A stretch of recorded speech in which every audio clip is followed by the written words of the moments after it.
Today's video will be about finding the distance between two numbers in one dimension. This video is technically not part of my limits series. However, the information that we will be learning about in today's video is highly applicable to our definitions of limits and other properties, just because finding distances in one dimension is very useful.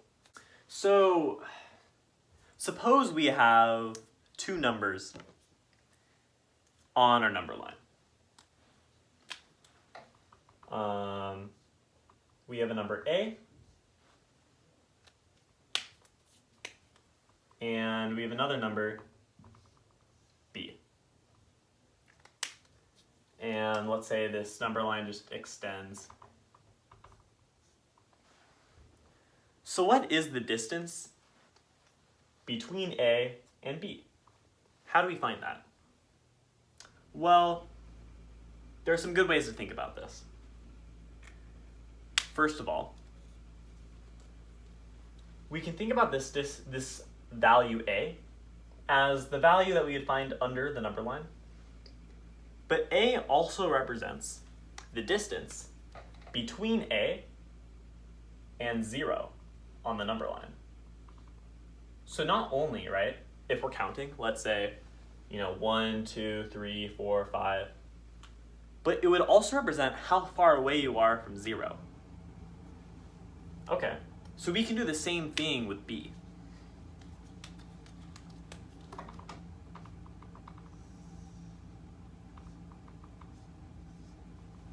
Right? So again, A and B represent multiple different things. Make that a little bigger. We can take the distance that we have B and subtract from it our value A. So what do we get for our distance? For distance, we get B minus A. That larger distance B minus the smaller distance A. And I'm just going to put that up here.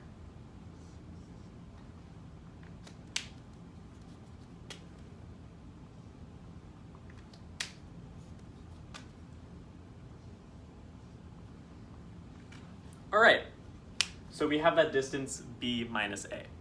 Now, here's a slightly modified example. As we see, in this case, A and B are still positive, but A is now larger than B. So, how do we find our distance? Well, we can do a similar thing we did last time, where A represents the distance between A and 0 on the number line. So we can put that distance up here. And B also represents the same thing, the distance between B and 0 on the number line.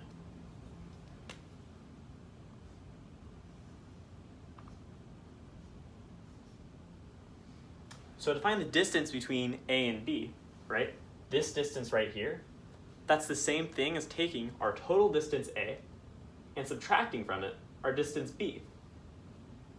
So in this case, our formula is A minus B. So as you can see, I've added that to our little formula list. And we're going to keep adding to this list whenever we discover a new formula. So just keep that in mind. In our next example, we see that B is in the same spot with the same distance B. But now, we've moved A such that A is negative. A is less than 0. So now to find the distance between A and B, we want to look at this distance, right? And what is this distance, this red distance? Before it was A, but now, because A is a negative number, distance cannot be negative. So this is negative A.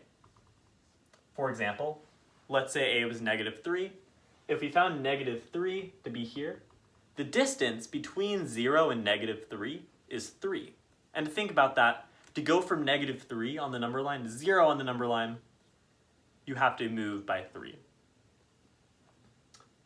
So the distance between A and B, well, we add these numbers up. So we start with b, and we add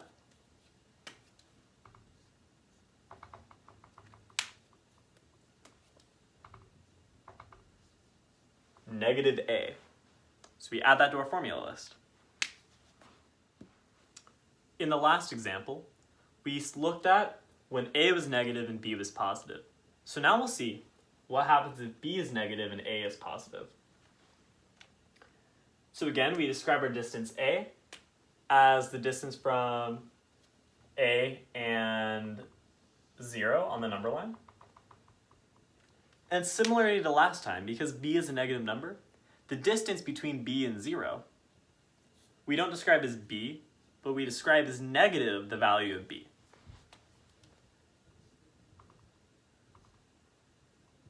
So this is negative b, and this distance is a. And so to find the total distance between a and b, we can do a similar thing where we add up both of these distances to get the total distance.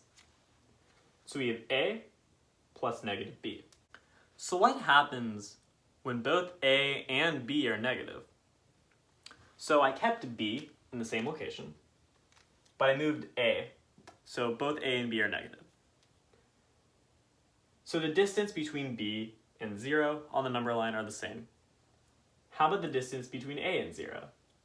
Well, like the last few examples, when a number is negative, we say that the distance between that number and 0 is negative the value of that number. So we see that distance is negative a. So we want to find the distance between a and b. Well, we look at this larger distance, negative a, and we want to subtract from it negative b. So we say that that formula is negative a minus negative b. So we can add that to our formula list.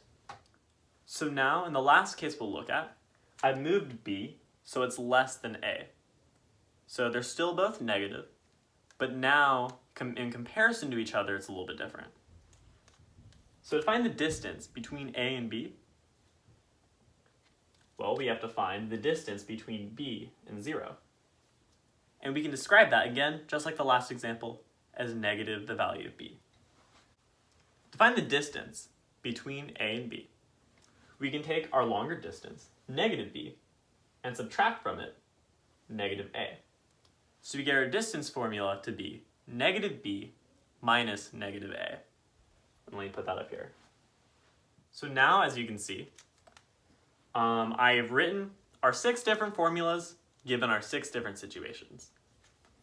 But you're probably thinking, well, what if I just want to have one formula that I can use? Or what if you're not sure whether or not A is bigger than B, or one of them is negative, or they're both negative? Or you want to represent a different type of case, or different types of cases? Well, let's see what these all have in common, because what we'll find is that they share similarities. So 1 and 2 look pretty good. Let's take a look at number 3. So b plus negative a. Well, if you take a positive number and you add a negative number, that's the same thing, right, as taking b minus a. So we can say that b minus a is equal to b plus negative a. All right. And when we look at number 4, there's a similar quality. So let's move that over here. So a plus negative b. So you take a positive number and you're adding a negative number. And that's the same thing as subtraction, right? A minus b. A plus negative b. So we can write this as a minus b.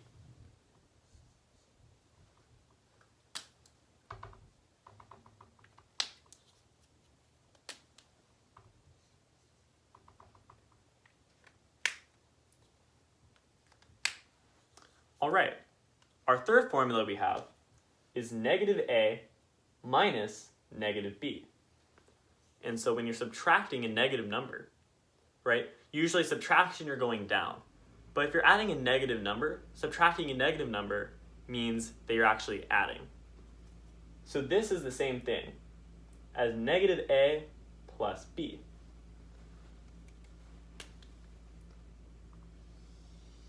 So let's put that here. So negative a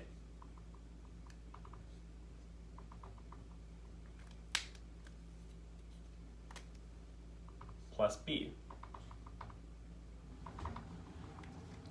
Now, does this look like something we've seen before? Well, yeah, addition is commutative, right? So this is actually the same thing as saying b plus negative a. And b plus negative a, well, we've established that's the same thing as b minus a.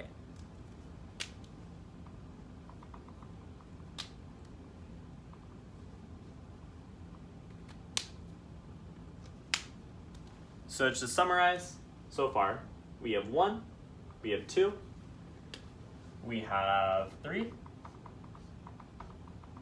and we also have 4. So now 1, 2, 3, and 4 are all in the form b minus a or a minus b. So you can probably guess what's going to happen with the last one. Well, with this one, negative b minus negative a. So when you're subtracting a negative, that means that you're adding. So this is the same thing as negative b plus a.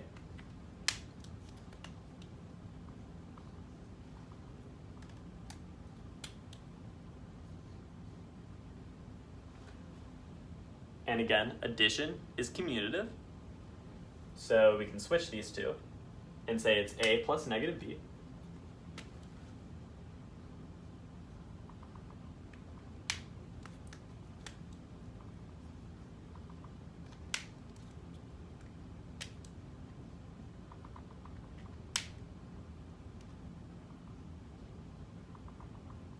Which again is the same thing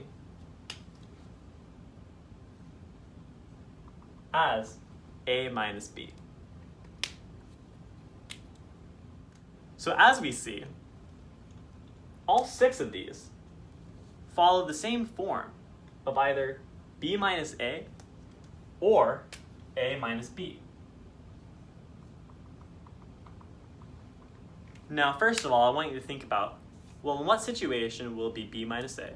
And in what situation will it be a minus b? And you can go back and look at the examples to see. But there's one more algebraic manipulation. And if you have any questions about these algebraic manipulations, adding negatives, subtracting positives, please let me know. And I can provide some resources for that.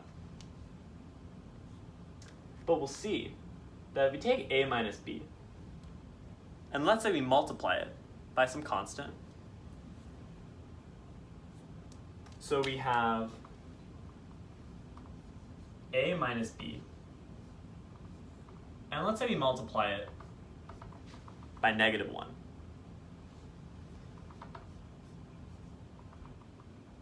Well, using the distributive property, we can distribute the negative 1 to the a and to the b. So negative a plus b. And that's the same thing as b minus a. So what does that tell us about the relationship between a minus b and b minus a? It tells us that a minus b is equal to negative b minus a. So that's really nice. We have a very concise relationship. If we want to find the distance between two numbers in one dimension, we can simply say it's either b minus a or it's a minus b. It's either b minus a or negative of the same thing. So can we generalize this even further? Well, how do we know whether or not we want the positive b minus a or the negative b minus a? Well, think about what we're finding. We're finding a distance. And distance is always going to be positive, which means we always want the magnitude. We want the positive version of that. So it turns out that there is a function if we want the positive version of something. So what we can say is the distance between two numbers, any two numbers on the real line in one dimension, a and b, we can describe that distance as the absolute value of a minus b, right? Or the absolute value of b minus a. And these are equal to each other. And so there you have it. And this is a way to think about the formula. And the idea is you don't have to think about doing all these different methods every single time, but at least have an idea of where it comes from and why we decide to use this formula. And we'll kind of use this later when determining the distance between two numbers in one dimension. Again, if you have any questions, please leave a comment. Thank you very much for watching.